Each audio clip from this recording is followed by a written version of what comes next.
fill in. Now, you can, through works of service, people have found that, man, this is where I fit, you know. And you may have served over here, you may have served over here, you may have served over there.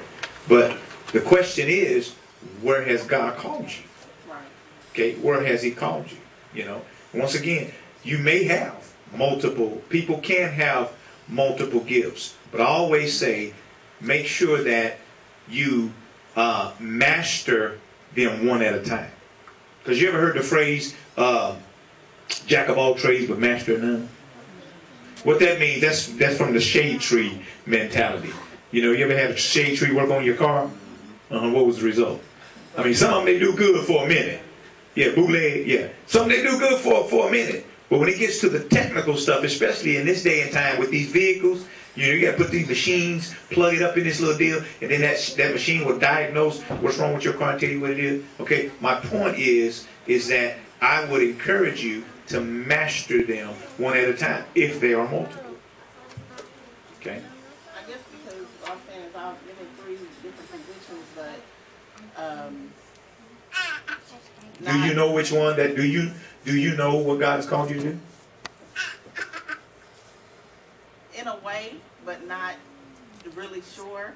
Okay. Because those 3 positions all had something in common, had one thing in common. Okay. But that's what I'm saying. I'm like, I know I was in, I'll do what I'm like, am I supposed to be? You know, and all 3 of them had something in common, which was, you know, of course, nurturing and serving. Okay. But well, because God is no author of confusion, what will happen? You know, I can't say this for any other place, but I can say that for here, that as you come and as you serve, okay, guess what will happen? That thing that you are called to do will begin to rise up. That thing you were called to do, and you won't be confused, because if you say you know, I think, really what you're saying is I don't know specifically. Okay. So, and that's okay. These 3 areas that you serve had some similar things, you know, in all 3 of them, and you zeroing in on those similarities. Okay, that's fine. But the question still remains is, okay, you know, what has God specifically called me to do? God will talk to you and give you a specific with what He's called you to do, and we can help you with that. Okay. We can. I don't know if did that help you? yeah. Baby, did you want to address that? It depends on if you're talking about spiritual gifts or you're just talking about the talent that you have. Which part you're talking about?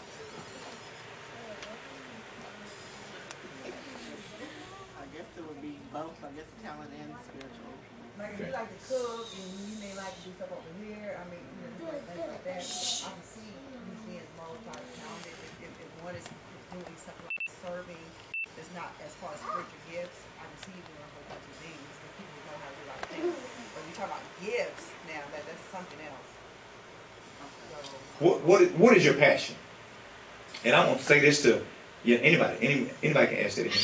What is your passion? What is the thing that you deep down inside that you love? My passion is working with food and catering and teaching people the proper way to eat and how to nourish their bodies, and within doing that, I found myself transforming the things that we've grown accustomed to that are not so healthy, but transforming them in a healthy way. Okay. You know, they still taste the same, and yes. But basically, yeah,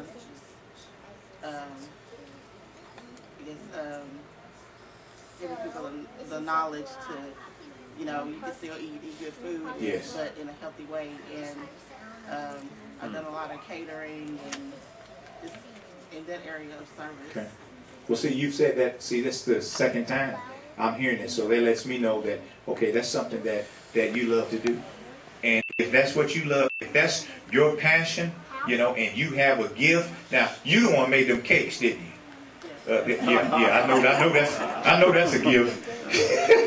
Amen. But since seriously, that's something inside of you, that's a passion. And this is not the first time, neither the second time that I've heard you talk about that. Guess what? Focus on that right there. You focus on that right there, and then whatever else God may or may not have for you, guess what? It'll happen. You ain't got to go look for it. Yeah, because I work with children, I work with youth, and I always found myself cooking for them and wanting to teach them etiquette and table manners and, you know, how to cook and stuff like that. Hey, how many know that needs to be taught? Amen. It's the same thing. Yes. It is, but it's really one. It's one. It's one. It is. It's one thing. It is. Doing different areas, but still the same. It's still the same thing. How many have been out with some teenagers here recently to eat at a restaurant? Oh, Lord have mercy. They do not. You talking about sitting at the table like this and, you know, just don't know how to. You know, men don't know how to pull the young lady's seat out and let them sit down. They just go flop down. I seen that in our potluck. As soon as y'all said it was time to eat, did you see all them young men? We had to make them grown boys come around. Y'all better let them women get her over there and eat. They was. So baby, you on point. That needs to be taught. It needs to be taught right here. You sure can help us. Amen. Anybody else? Glory to God.